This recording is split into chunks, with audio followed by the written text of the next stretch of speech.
Breaking news చూస్తున్నాం. ఇటు బీహార్ ముఖ్యమంత్రి పదవికి అయితే నితీష్ కుమార్ రాజీనామా చేశారు. సో లోక్ భవన్ కు చేరుకున్న నితీష్ కుమార్ రాజీనామాని అయితే సమర్పించారు.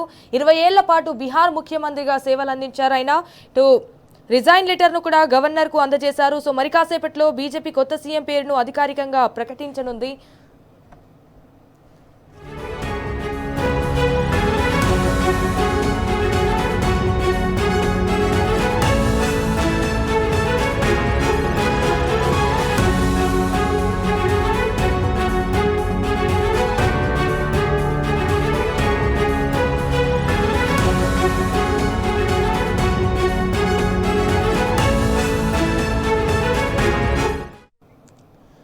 బీహార్ ముఖ్యమంత్రి పదవికి అయితే నితీష్ కుమార్ రాజీనామా చేశారు.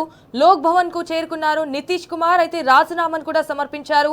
20 ఏళ్ల పాటు బీహార్ ముఖ్యమంత్రిగా సేవలు అందించిన నితీష్ కుమార్ ఇటీవల రాజ్యసభకు అయితే ఎన్నికయ్యారు. దీంతో తదుపరి ముఖ్యమంత్రిని కూడా ఎన్నుకునేందుకు కాసేపట్లో ఎన్డీఏ పక్షాలు సమావేశం జరగనుంది. ఇక దీంతో రిజైన్ లెటర్ ను కూడా గవర్నర్ కు అందజేశారు. అండ్ మరి కాసేపట్లో బీజేపీ కొత్త సీఎం పేరునైతే అధికారికంగా ప్రకటించనుంది.